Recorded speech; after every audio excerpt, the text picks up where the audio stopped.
Welcome back to the Pilgrim Faith Podcast, where human wonder fuels the quest for Christian wisdom. I'm Dale Stenberg, and I'm joined once again by my co-host, Dr. Joseph Minich, and I'll introduce our guest in just a moment. On the eve of the 2020 presidential election, there's a nervous energy that is almost palpable on both the left and the right about the future of this country. Many conservatives worry that a Biden-Harris administration will move the country along a socialistic trajectory and fear that the ideology of wokeism will be baked into our laws. There are concerns about religious liberty, the right to bear arms, not to mention the anxiety over court packing and tinkering with the Electoral College. More liberal sorts, by contrast, are afraid that another 4 years of a Trump-Pence administration will result in the loss of health care coverage for millions of people currently insured under the Affordable Care Act, which they think will be catastrophic given that there is a worldwide pandemic due to the novel coronavirus. It's also apparent that they fear Roe v. Wade being overturned with the confirmation of Justice Amy Coney Barrett. And this is not to mention concerns over things like racism or dehumanizing immigration policies and Trump's generally divisive personality and rhetoric. At a time like this, Christians begin to really think about the implications of the oft-touted trust God cliche. I admit that I've had to really think about what that means beyond being just a mere platitude I use to help me avoid icky feelings of fear or anxiety. God is indeed sovereign. So before we get into the conversation, and at the expense of being labeled pietistic, I want to tell you folks to trust God with this election. The judge of all the earth will do right, even if your guy loses. Indeed, part of what we'd like to do today is remind ourselves and our listeners what a positive political vision might look like in these divisive times.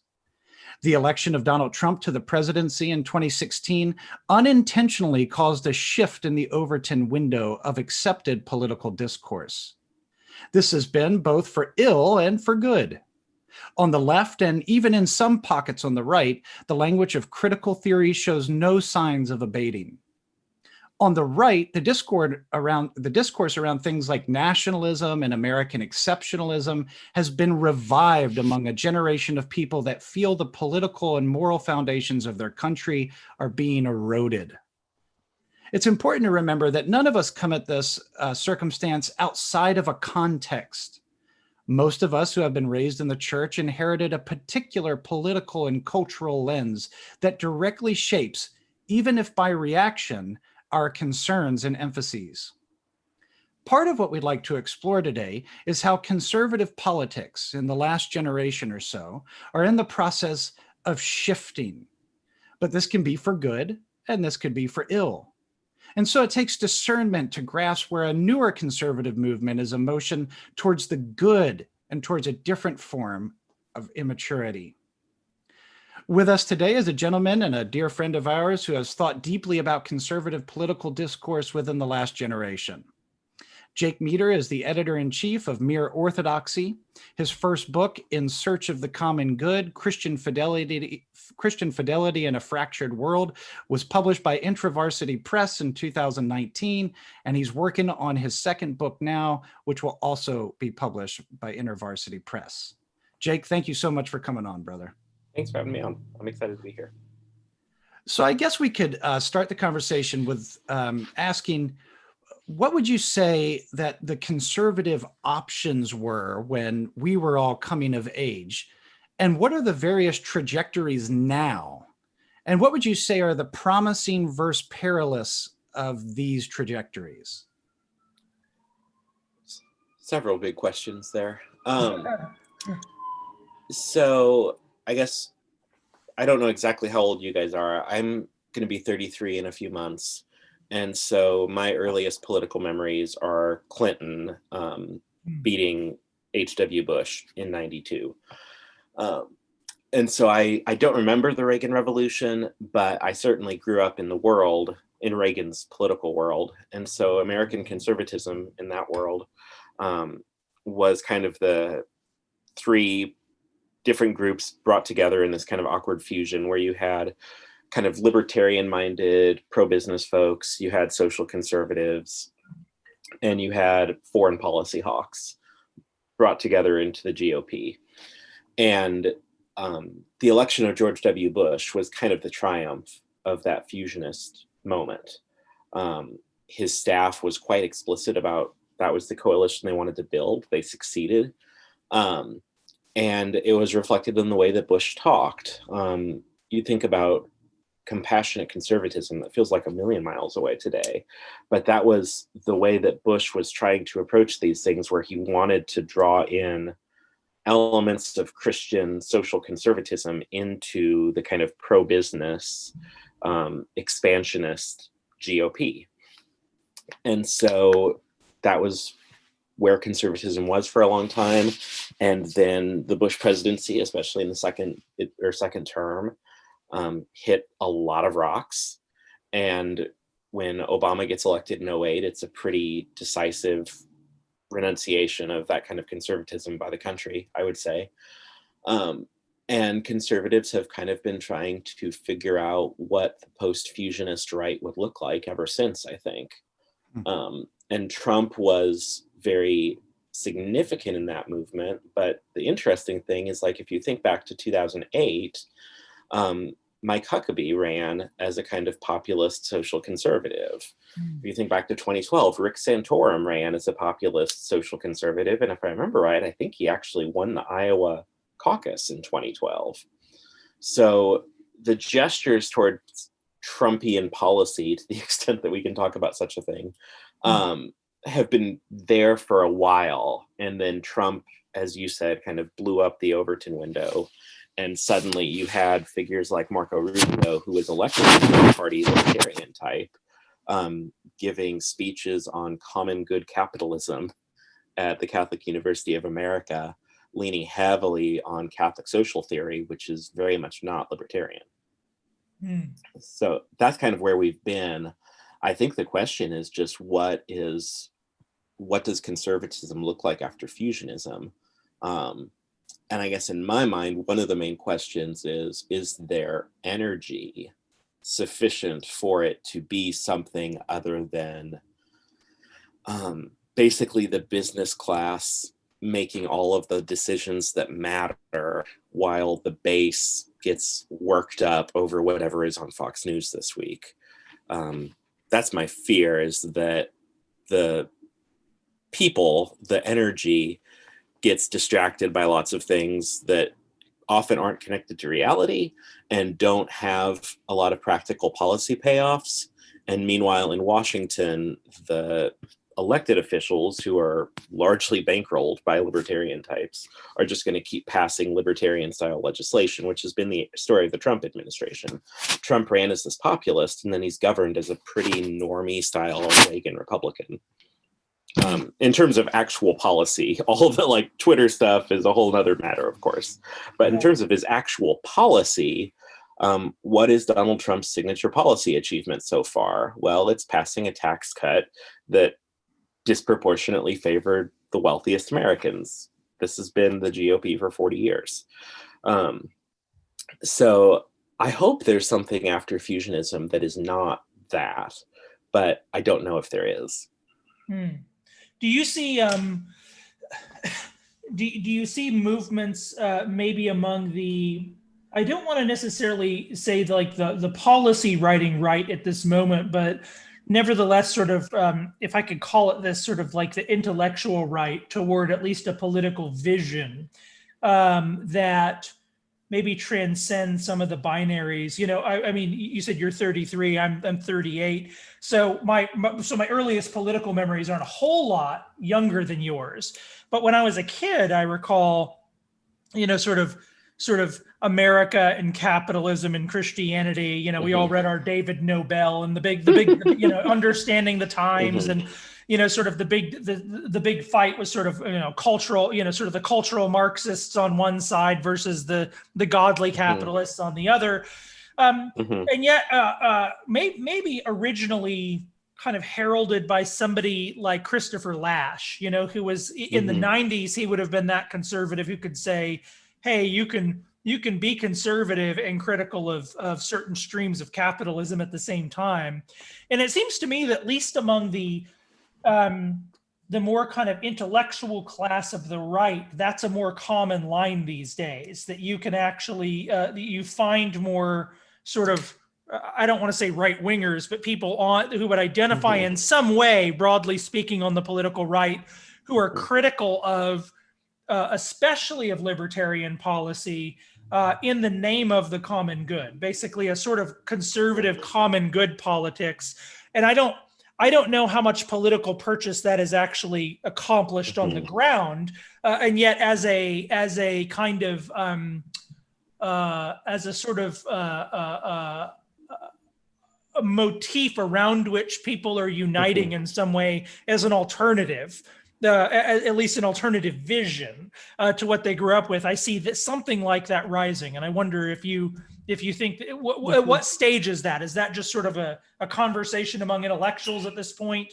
That's a good question. Political movements are weird. You think about like the 2016 campaign on the left, and I don't think anybody was expecting when he announced his candidacy that Bernie Sanders would become a defining figure in Democratic politics and really transform the agenda of the party in a lot of ways. So it can sometimes be hard to know where a party's going to be in a couple of years, because things can change really fast sometimes. And sometimes the forces of entropy can be really strong as well. So it's hard to predict in terms of when will the intellectual class actually transition into influencing real policy. I have no idea. But I do think there's certainly a number of conservative thinkers that are starting to raise questions about the way the GOP has approached markets and corporations and workers over the past 40 years. Kind of the brainy wing of things would be like the Journal American Affairs. But also, I mean, this is the weird thing, is that Fox News is arguably the biggest proponent of this kind of rethink via Tucker Carlson's show. He's he did a segment, this has been a while ago now, but on what's happened in a small town in Western Nebraska. I'm from Lincoln, so don't have a ton of familiarity with the western part of the state, but this smaller town in Western Nebraska, Sidney, that had lost Cabela's, which was the sporting goods store based out of Sydney, got purchased by Bass Pro, and it had all of these downstream effects on life in Sydney. And Carlson actually had people out in Sydney talking to people about what that was going to mean for their town. And that would have been unthinkable even probably in 2015 on Fox News, let alone in years prior. So there's definitely some interesting things happening. We'll see where it goes. Probably the things that have come the closest to actual legislative payoff would be some of the stuff that Josh Hawley has gone after with big tech. And he's also proposed some bills concerning predatory landlords that are collecting Section 8 housing money and then housing people in unlivable apartments. There's a few other things that he's done that are probably the closest we get to policy, although even there, his bills as they were written were never going to come to the floor of the Senate. And so it's hard to say how real it is even at that point. So let me ask you this, Jake. You mentioned sort of the business class and its relationship to workers. And by the way, I just want to say, so Jake Meador is endorsing Tucker Carlson 2024. Is that what I'm hearing? No. Oh, okay. No. Just making sure. No, Tucker scares me, but he's a major player in American conservatism, for better or worse. Sure. One of the things that I've noticed, if we're talking just about political discourse and how that Overton window has been shifted with the election of Donald Trump in 2016, there's also been in the corporate world a shift Now, maybe this isn't such a dramatic shift, but for the most part, the NBA, the NFL, the NHL, MLB, most of the corporations on the S&P 500, that's the tech side, but they're getting behind what people are calling, the social justice movement. They're endorsing it, maybe even sometimes at a bottom line cost to them, right? Like they're losing viewers, they're losing revenue. Now, some of that could be contributed to the coronavirus, and I think that that's a legitimate thing to state. But there does seem to be, with a large chunk of the country, this feeling of, ironically, disenfranchisement. Like these corporations that I'm purchasing, Amazon and Facebook and Twitter and Google, they don't see me as a conservative. So this is the irony, is that I was watching this really cool video the other day explaining some of the shifts in the story narratives in movies that are coming out, where the margin is now what they're trying to do in reshaping stories is take the margin and make it the center. But the moment that you make the margin the center of the story, well, then there's another margin. And so there's this constant sort of reorientation to fight against the center of power, whatever it is, and to give a voice to the minorities. And the moment you begin to do that and you take the people in the margins and you bring them into the center of the conversation, well, they must always continue to achieve the status of the margin. And I think that that's what's happening when I look at corporate America. They're sort of reaching out, they're trying to appeal to the margins. And in the process of doing that, it's like, don't you understand some of the problems with the country? You're actually the one that is, when you manufacture iPhones, you ship the labor off to China first, so you can save money on wages and things like that. So what is that? Like that seems to be a phenomenon that's striking me as almost like corporate America is committing suicide in the name of progress. And we hear terms like, well, they want to be seen as on the right side of history, and that's a particular view of history. And so I'll stop rambling now. But yeah, I'm going to be very curious, particularly with professional sports, very curious what TV ratings look like once we're past the pandemic, because I think it's really hard to gauge how much TV ratings are being affected by political stances when we have this huge variable in play. And a huge variable that has tons of knockdown effects, such as I'm watching the NBA finals in early October. Right. It's a totally different time of year. It's different competition for attention. It's different competition on TV. So it's hard for me to say how much it is or isn't affecting them. There was a really interesting column Ross Dowdett wrote this summer. He called it The Second Defeat of Bernie Sanders.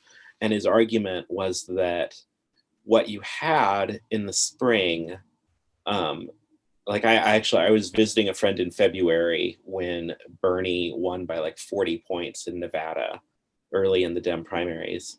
And I remember driving with him to this event we were both going to, and we were kind of trying to wrap our minds around a Bernie v. Trump election, because it looked like that's the way it was going. And then a week later, of course, he gets routed in South Carolina. And from there it was on, and it was going to be Biden. But Dowdett made the case in the column that what happened over the summer is that America's attention was drawn toward a number of non-economic issues, understandably, given all that was in the news. And these were issues that are very easy for corporate America to kind of adopt the right position on in a way that doesn't cost them anything. And so suddenly we're not talking about worker treatment in Amazon warehouses or stagnating wages or any number of economic issues we might be talking about. We're talking about lots of social issues that are often talked about in a way divorced from class questions.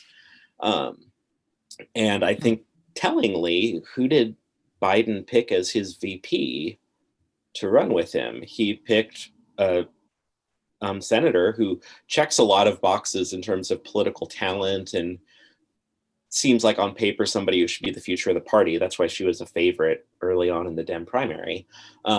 But in terms of her actual policy achievements, I remember reading so many conservatives freaking out about how progressive she was.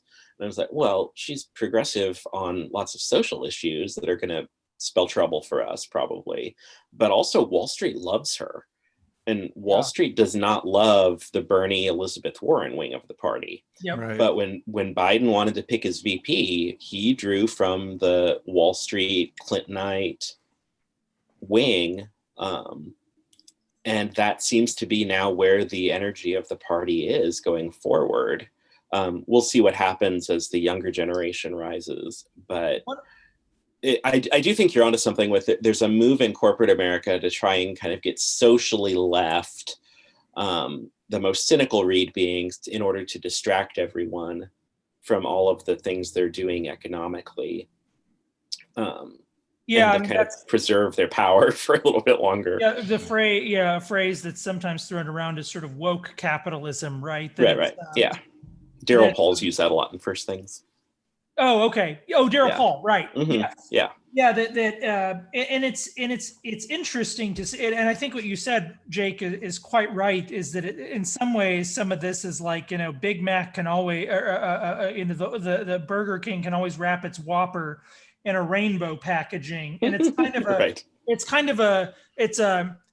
sort of low hanging fruit that you can do sort of, but in a deeper way. I mean, this is one of the areas where there's a lot of, I think, narrative confusion, because there's something true about the narrative of sort of the critical theory and the language that kind of gives us wokeness, the philosophical language that bequeaths wokeness to us, has a kind of not entirely, but somewhat Marxist heritage. And so you get this kind of cultural Marxism narrative, manifesting through wokeness. But what is very often missed is the degree to which a certain kind of capitalist class has a kind of co-belligerency with some of this movement, some of this focus on identity, which is why businesses and government, both of those two, where you see, I mean, this wokeness really hit legislation and hit the ground is in, all the sensitivity training sorts of things that you find in most major corporations and in the government world.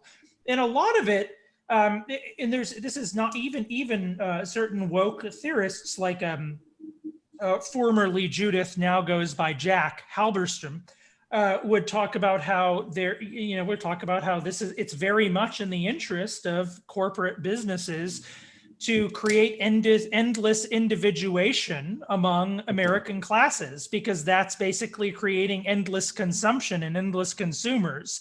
And so there's a very odd way in which consumptive practices are sort of on the rise in a funky sort of way with what some people would call something like woke capitalism. And so what's odd is just that the narratives can be confused, because even if these categories came from over here, they can be scripted by these co-belligerents over here to a totally different end, in as much as they understand human beings and how they work. And so, yeah. Well, there's the line David Brooks had in his column he wrote after Justice Kennedy retired. He basically wrote his column about Kennedy kind of being the quintessential American individual in the post-war, post-Reagan world. And mostly because of his, the way he's approached a lot of legal cases, most famously Casey, where he said that essential to the right of human liberty is the right to define one's own concept of existence, of the universe, and a bunch of other things. Brooks's response to that is he said, that's a very large homework assignment. And a lot of people are not going to be up for it. And what happens to them? One answer is that they do the best they can to create their identity through their career and through their purchasing. And both of those things work very nicely in favor of the existing capitalist class. she has a new book out called Can't Even, How Millennials Became the Burnout Generation. And Anne Helen Peterson talks about this at length in there. Millennials were brought up with this idea of our work needing to be our passion. It's that inane quote about how if you do what you love, you'll never work another day in your life. Right. What that actually does is it teaches a generation of people that their meaning, their significance as a human person is wrapped up in their work.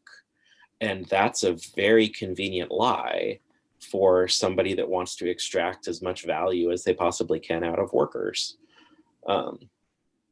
And so, yeah, I think you're right that there's some odd alliances forming, which always happens during times of realignment, Right. where I think you could kind of call it the human resources left, I suppose. Yeah.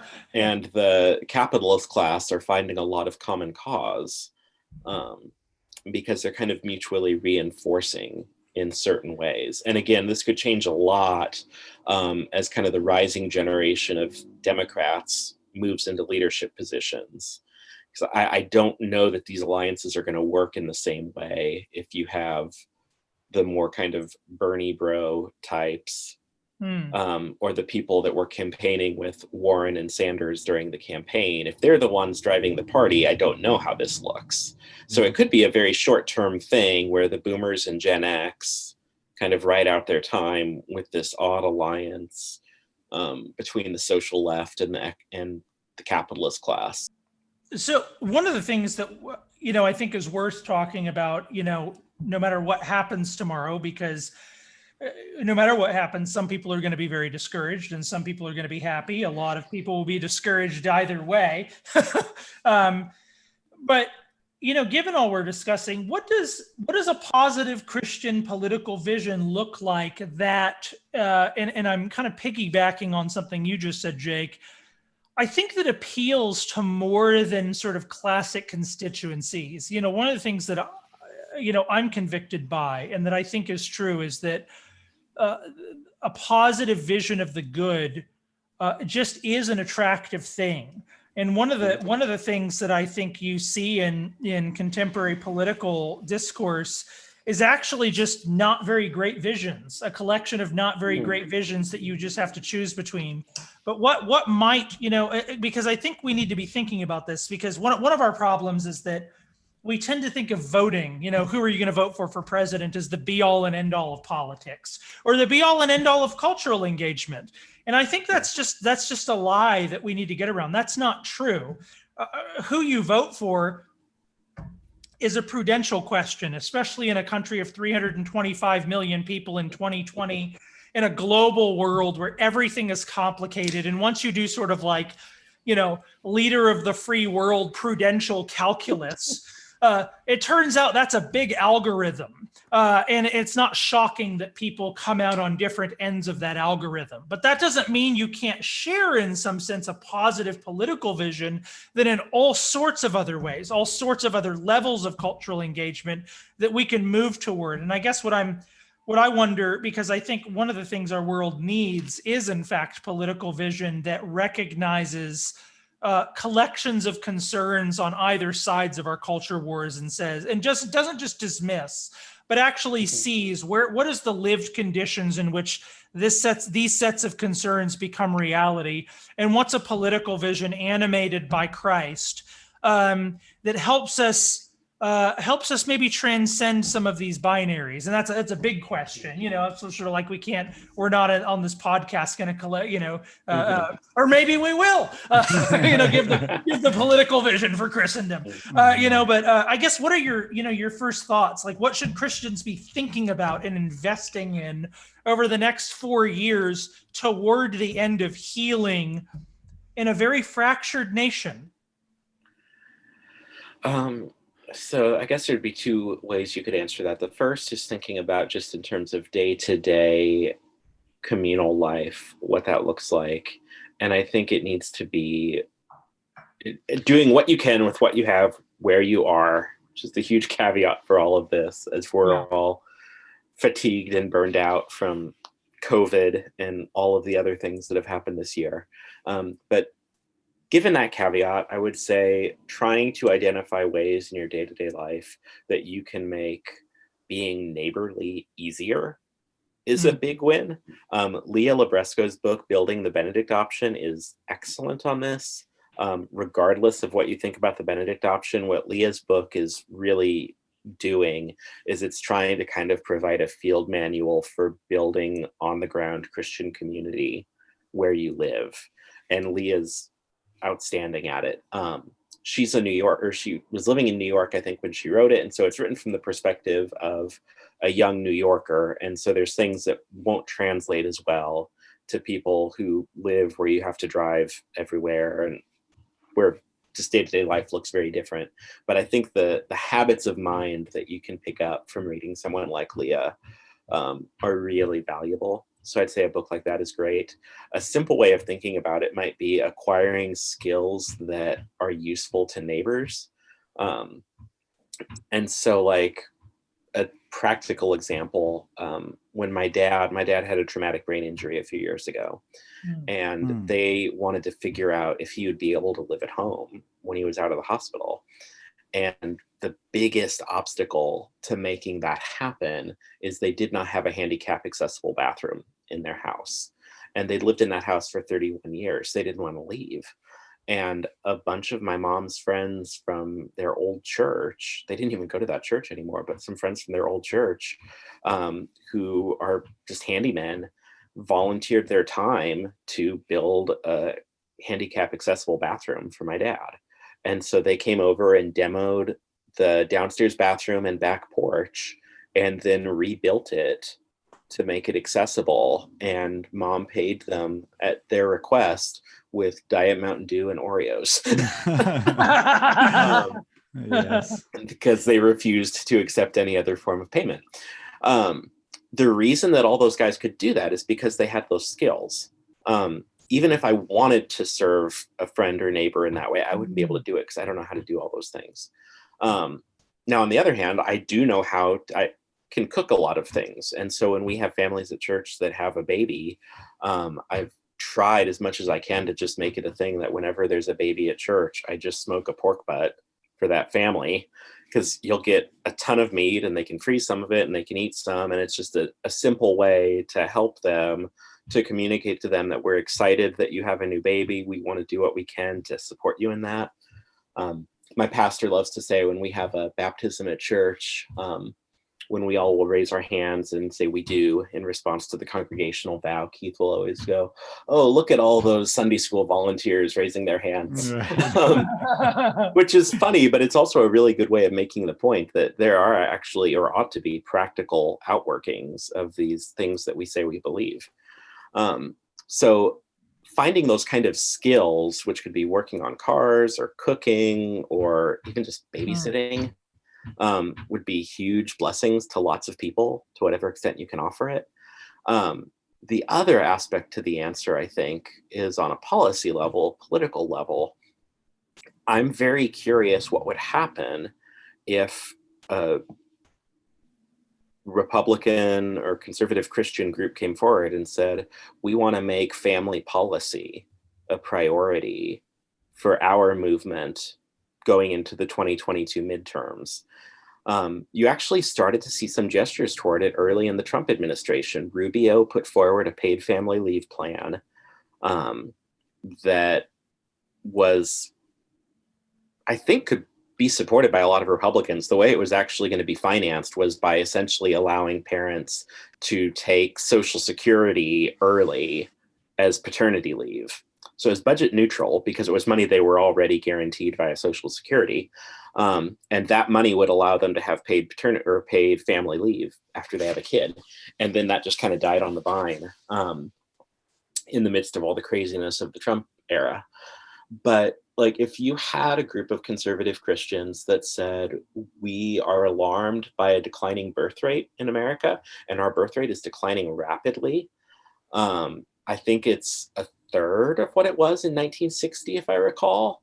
And even after, now the 60s do hell on our birth rate because that's when you get a lot of cheap contraception hitting the market. But even over the last 25 years, our birth rates have collapsed relative just to the 90s. So if a bunch of conservative Christians said, we believe in families, we believe it should be easier in this country to have children, and so we want to do these 3 things on a policy level to help families. So maybe it's paid family leave, it's an expanded child benefit. My preference would be just giving money directly to parents.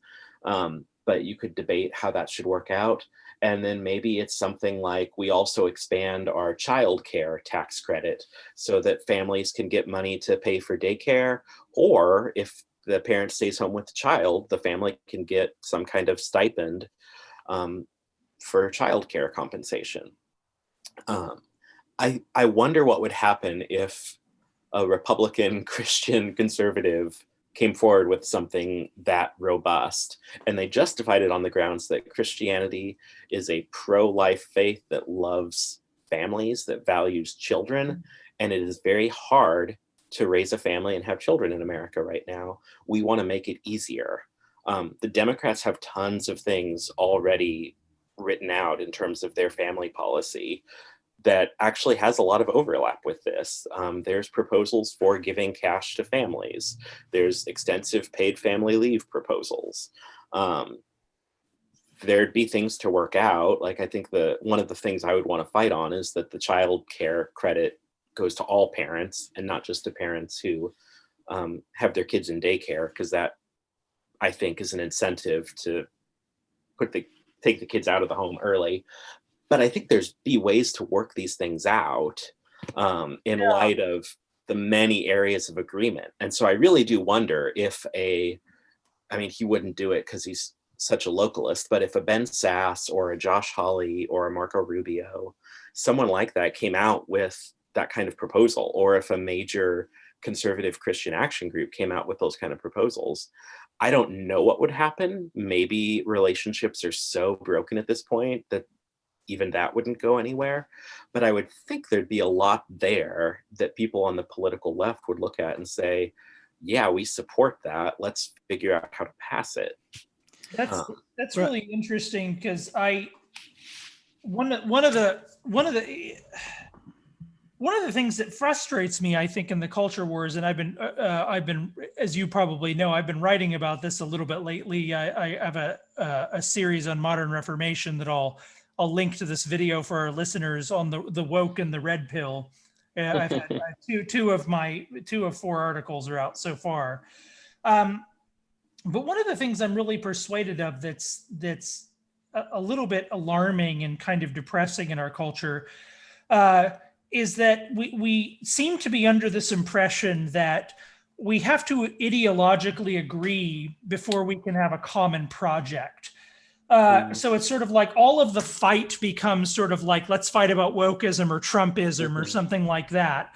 But in fact, human beings, like when you think about your relationship with your actual neighbors, that's mostly not how it works. Most of your relationship with your actual neighbors is actually that you just have a very embodied, organic, seedy, right on the ground local project where you can build mutual trust, and then sort of negotiating your ideological interpretations is something that can then build upon that local trust. And I think what's one of the things that's contributed so much to the fracture in America is, first of all, this notion, and I think there's a lot behind this, but we tend to think of people as kind of, as one of our mutual friends often has put it in the past, sort of ideologies walking around in sneakers. And so we need to figure out their ideology and then argue about that. And that's where all the practical implications are going to come from. But, I think of, a film like, if you guys have seen it, American History X, which is all about sort of racial tension and whatever. And it's kind of interesting that the Ed Norton character in American History X, the moment that and I think it's quite a brilliant depiction. The moment that Ed Norton actually overcomes his racism in that film is by doing the laundry with an African-American in prison. It's when he actually has to work with somebody, like there's no way he can get around it. He just has to do the thing with another person that's different than him. And it's when he actually is involved organically in an embodied way in a common project that his ideas begin to change, his vantage point actually begins to change a good bit. This is why I appreciate some of the things you're saying, Jake, is that a lot of the solution, it seems to me, a lot of what Christians need to emphasize is precisely that kind of communal dimension where you're invested enough in the people that are just around you, such that these conversations don't become abstractions about these identities on Facebook, but they become real persons. And I think this is the most, and I use this word quite deliberately, and I don't think I'm being overly dramatic. I think the most demonic thing, perhaps, about our culture is that we so code people as kind of abstract ideologies that we fail to see the image of God, and we fail to see the image of God that can actually be appealed to and spoken to in a local and an embodied way. And to hear people speak, you get the impression sometimes that what it would require for your political vision to actually be a reality, what it would require for your vision of what it looks like for the culture to be fixed, would just wind up being, if I actually take your words to their logical conclusion, it would just wind up being the evaporation of 50% of people that live here. Right. And so you wind up wondering, like, are you actually even interested? Like, are you interested in actually having a civilizational project with people that fundamentally disagree with you? Yes. Or are you not? And they're here. It's not like, and I think what some people could come around and say is like, it's not like you have that much of an option either. They're here. They're just here. And actually, this is one of the reasons, and I'll shut up after this, but one of the reasons I actually really like, and this is a controversial position, but I've been known to state my controversial positions out loud. Not you. It's one of the reasons I really think the PCA is so interesting. The PCA, for those who don't know, Presbyterian Church in America, I find it so interesting because it's one of the only institutions I'm aware of in modern civilization in the Western world where people with wildly different political instincts, wildly different cultural instincts, actually sit down together and try to work through those things. And the process of doing that is extremely painful. It's actually hard. You have to have a common project. You have to have that common project. But even with that common project, actually working through largely different impulses and interpretations of the world with others is a very hard thing. But for that very reason, it seems to me the PCA is almost in some ways, and some people would radically disagree with me here and think the PCA is going the way of the dodo.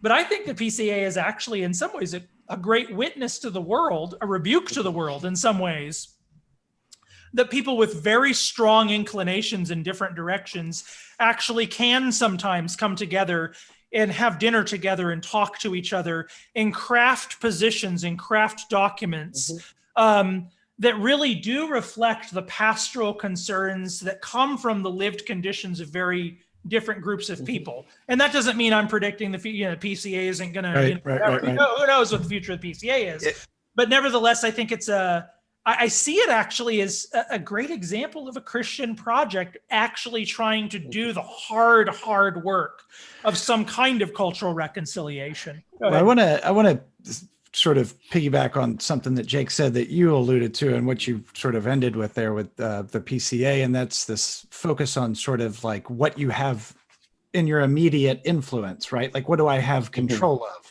I have control of how I treat my wife and how I raise my children and how I treat my neighbors and, the people in Publix when I go pick up flour or whatever, right? So we have our immediate communities.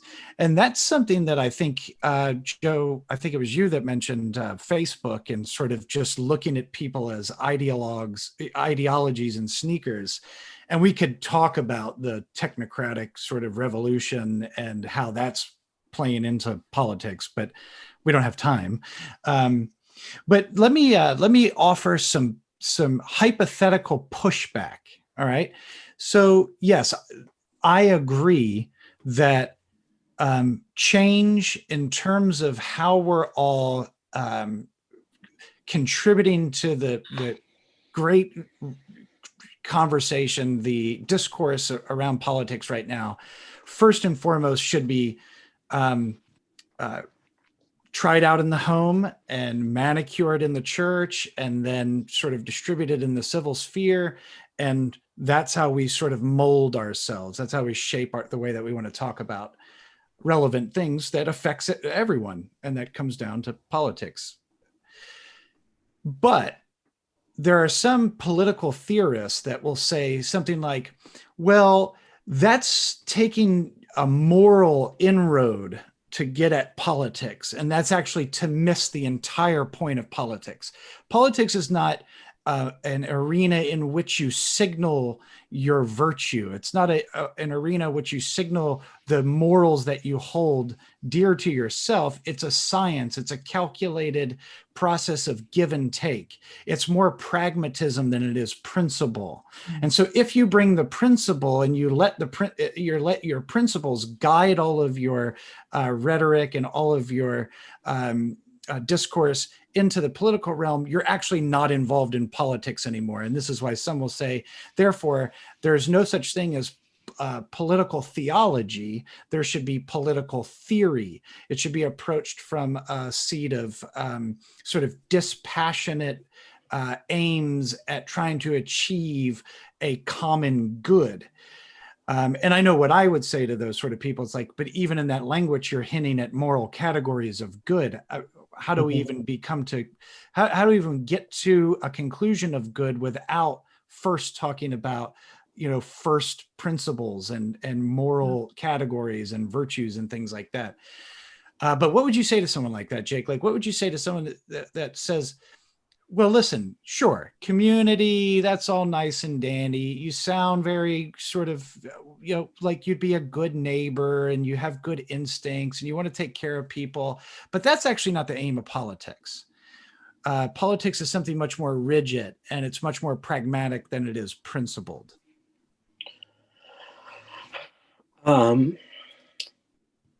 So I guess there's several things to say. One of them is that if you enter the work of politics without moral principles standing behind you, you eventually become the dog that catches the fire engine. Great, you got political power. Now, what are you going to do with it? I don't know. Right. You need to have moral categories that you bring into your politics to help you know what you think you're supposed to accomplish with politics. So I think that is really important. I do think the fair version, or a better version of the critique maybe, is to say that politics is a necessary exertion of power to accomplish certain goods that we failed to achieve through other means. And if you refuse to play that game at all, then there's certain things you're just not going to be able to accomplish because you need the instrument of government to do it. In American history, many of the examples are concern race.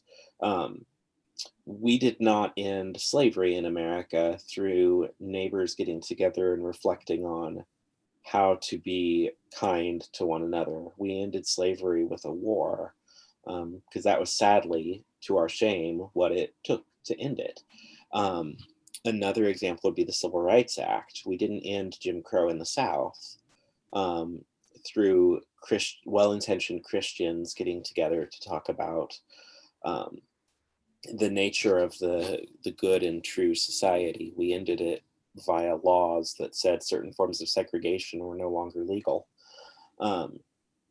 But I think that example also points to exactly why it's so important to have moral content that you're bringing into your political work, because it is there's a power that comes with political action that is distinctive. There's possibilities for those who hold elected office that most of us will not have or will not experience. And if you enter into the work of wielding that kind of power and you don't have certain well-defined moral commitments, I think your policy could go to really bad places. The other thing, how often do we see somebody, it's kind of, they go to Washington looking like Mr. Smith from the classic Jimmy Stewart movie, and Sure. then 5-10 years later, you don't recognize him anymore. You need that moral formation at minimum to keep that from happening to you.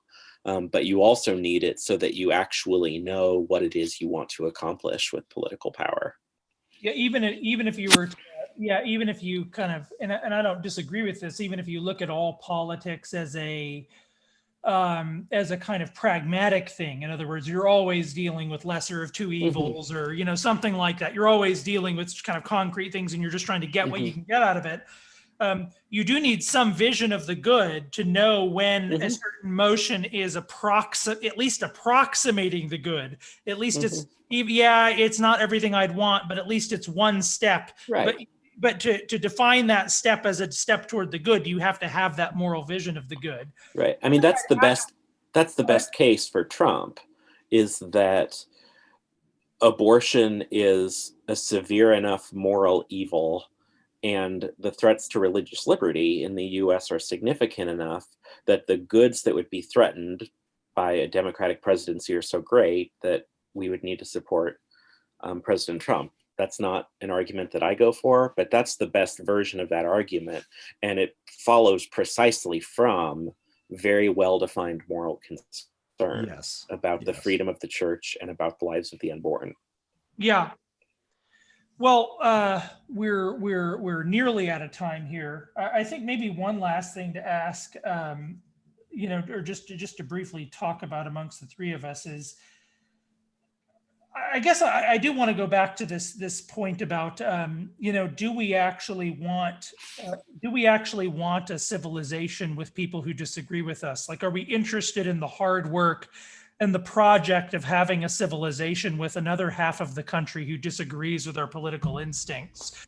And I guess one of the things that bothers me, and I guess want you guys to respond to this, is that I don't sense a lot of times in conservative political discourse or Christian political discourse a real burning for people who are trapped in the kind of ideologies that we often critique. I often see a sort of treatment of the other as though they're kind of this threat, like, oh, look at all our enemies, they're doing the thing, they're burning down our civilization, and let's stop them from burning down our civilization. And again, I rarely see that motion that's more like, nevertheless, half of, if I want to look at it as half the country, that's over exaggerating perhaps, but if I want to look at half of the country as complicit in some way in burning down civilization, if we wanted to make that argument. But do I burn in some way to reconcile with them, to be an agent in their world that they recognize as something that's good, an agent in their world that they recognize as healing, there's something, it seems to me, that's lacking in our relational posture, perhaps, toward our ideological enemies, and that it disturbs me a bit because it seems to me like if you don't have that relational posture, if in as much as I disagree, and especially if I think this is a damaging ideology, especially if I think you're driven by an ideology that's bad for you and bad for civilization, why is it that most of the time the relational posture you see is kind of like, well, as opposed to I hurt for these people, as opposed to like, I'm sad actually that there's a sabotaging of your own good, and I love you enough and I'm your neighbor enough to go into your life, into your space, to actually fight for your good. It seems to me like that's how you actually win people. And just piggybacking on last thing I'll say, Jake, you mentioned, slavery and Jim Crow, they didn't end by, these kinds of conversations. They ended by this legislation. I think that's correct, but I think what maybe a modification of that is they did begin to end in that way. That is to say, the only way it eventually becomes legislation is that a certain number of people have to be persuaded that this is right.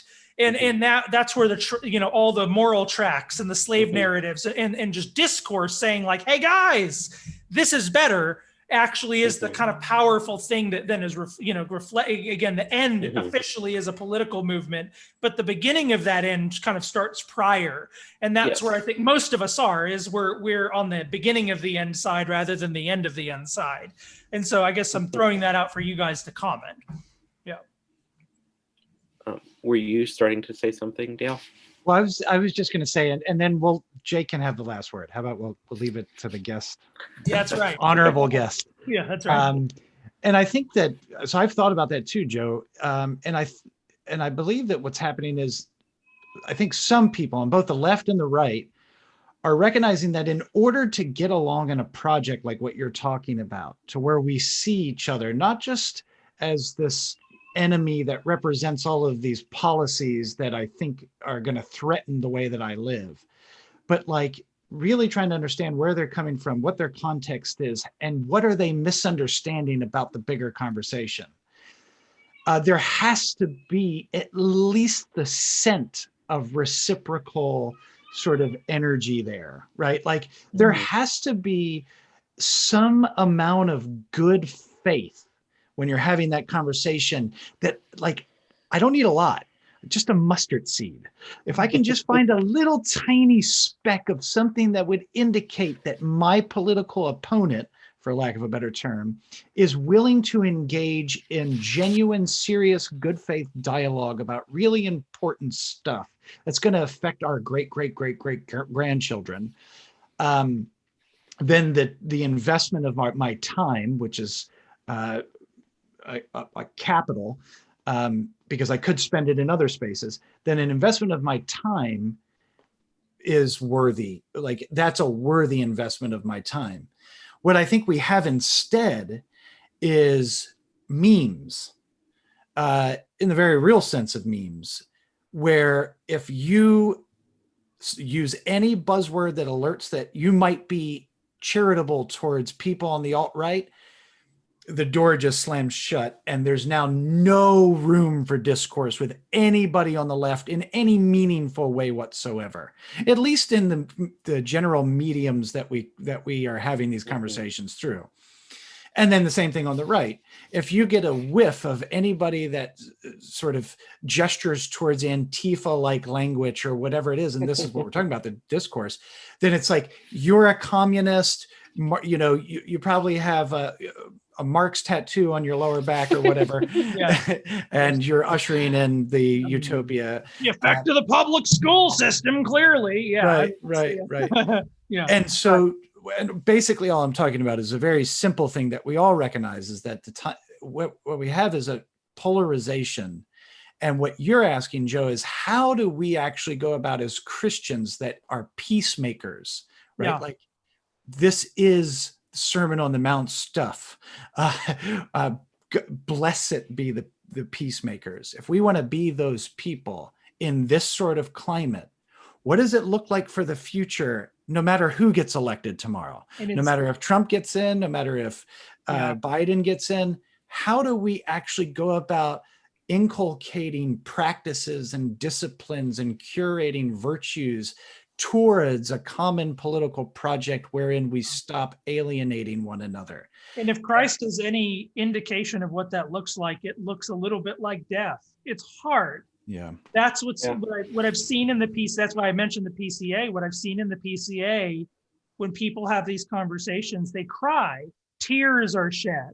It's personal to really talk about race, to really talk about a lot of these things and really get down beneath the HR, sort of platitudes and get to the real nitty gritty. What does this feel like and look like on the ground is hard. It's painful. It's worth it, but it's a painful conversation. Jake, I guess you get what do you think about all this? I guess as I've been listening to you guys, I've thought about a story that's, I think, fairly well known in Lincoln, but probably not outside. So 20 years ago, dear friend of mine was planting a church here in Lincoln. And one Sunday, he noticed that there was a young guy smoking outside the door who he had seen in the service. And the guy was kind of fidgety, standing around, smoking, didn't have an ashtray, like was just there. And so while during the week between Sundays, Mike, the pastor, he went out and bought a park bench and an ashtray and set them both outside the door of the church, so that young man, if he came back, would have a place to sit. He'd have a place to put his cigarette when he was done. And to that young guy, that told him, you're welcome here. We want you to be here. We want to do what we can to make you feel comfortable and seen. And in time, that guy became a Christian through the ministry of that church, grew in his faith, went off to seminary, came back to Lincoln, and now he's the senior pastor of that church. Oh, praise God. And here's the thing, Mike took a lot of heat for setting up an ashtray in front of the church front door. That was not a universally popular move within the congregation. But he did it because he saw Ben, and he knew that if Grace was not going to be a church for folks like Ben, what were they doing? And so God's blessed that. And I think that's a really powerful picture. Like when I think about people I know that see human beings in the way you guys are describing, like Mike, this pastor, is one of the first guys I think of. And so I think recovering that ability to see the person, see the desires, the needs, the pain, when we look at our neighbors, that has to be the beginning, and it can't end there, because there's all kinds of complicated things that come after. But if you can't do that, I think it's going to be really hard to do anything else. I was also reminded, as we've been talking, there's a quote from Martin Luther that a friend of mine pointed me to one time. This was Luther, I think it was in a sermon, he said it. Whoever will not be persuaded that he is able to establish a kingdom of heaven on earth, or make out of his own home or situation a house or a temple of God, is heading toward the devil. For where there is service to God, there is heaven. When I serve my neighbor, I am already in heaven, for I am serving God. I mean, Luther's just so good on these kind of really existential day-to-day things. But I think if you can see what you're doing in that light, I hope it becomes easier to be nice to the rude barista, or to see your obnoxious neighbor in a new way. And at minimum, like there are things that we will gain from more people learning to do that. And there's a lot of other work to be done, but that is a thing that needs to happen.